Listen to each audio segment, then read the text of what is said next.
Hello friends, তো আজকে আমরা একটা নতুন রেসিপি নিয়ে এসেছি। আমার মা করছে, দেখা যাক রেসিপিটা কীভাবে হয়। আজকে মকর সংক্রান্তি, সবাইকে শুভ মকর সংক্রান্তি জানাই। তো রেসিপিটা করার জন্য এখানে পেঁয়াজ আর লঙ্কা কুচিয়ে নিয়ে রেখেছে, আর একটু নুন দিচ্ছে, স্বাদ অনুসারে নুন। এবার দিচ্ছে যেটা হচ্ছে ডিম, যে ডিমটা দেওয়া হয়েছে, দুটো ডিম দেওয়া হয়েছে। এটার মধ্যে অল্প হলুদ দিয়েছি। এই যে এখানে একটা পেস্ট বানানো হয়েছে, পেস্ট বলতে একটা ব্যাটার টাইপের, যেগুলো দেখিয়েছিলাম। আর এখানে একটু তার সাথে একটু হলুদ আর স্বাদ অনুসারে একটু নুন ভালো করে মাখিয়ে দেওয়া হয়েছে। এইদিকে এই যে ডিমটা দেওয়া হবে, যে পেস্টটা বানানো হয়েছে, আর বেগুনটাকে ভালোভাবে কেটে এটাকে বানানো হয়েছে।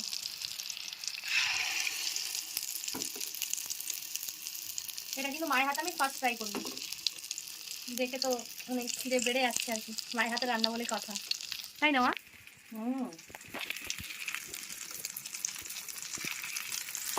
আমার মা কিছু লাগে না, হাতে মানে গরম আগুন টাগুন সবই হাতে দিয়ে ফেলে আর কি। এত বছর কাজ করে হাতে হাঁটুলে এরকম কাজ কজন হয়েছে আমি দেখিনি কখনো, এই মায়েরই ফার্স্ট টাইম দেখছি যে এইরকম আর কি, মানে কোনো ব্যাপার না আর কি। যা হোক হাত দিয়ে সব করে নেবে, হাতা টাতা কিছু খুলতে কিছু লাগবে না। দেখা যাক কেমন হয়, রিভিউটা আমি পরে দেবো। এই যে একটা উল্টানো হয়ে গেছে, এপিট ওপিট তো একটু ভালো করে দেখে নিতে হবে, আর একটা এখনো হয়নি। এই যে এটাকে উল্টে নেওয়া হয়েছে। তো এই যে আমাদের একটা রেডি হয়ে গেছে, আরেকটা দেখি আসুক কতক্ষণে আসে। স্কুল থেকে এসে ছেলে খুব খিদে পেয়ে গেছে। এই যে দুটো হয়ে গেছে কমপ্লিট, খুব সুন্দর দেখতে লাগছে। দেখে তো মনে হচ্ছে এখন খেয়ে নি গরম গরম। তো দেখা যাক।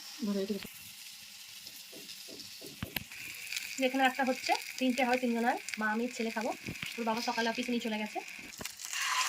এই যে এটা একটা হলো লাস্ট, এই যে এখনো হয়নি, হবে।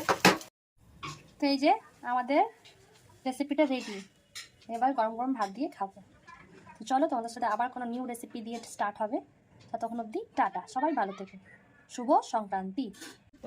আজকে মেনু হচ্ছে পেঁয়াজ কলি আলু দিয়ে একটা ভাজা, এখানে 5 মিশালি একটা তরকারি, যে বেগুন দিয়ে মা ডিম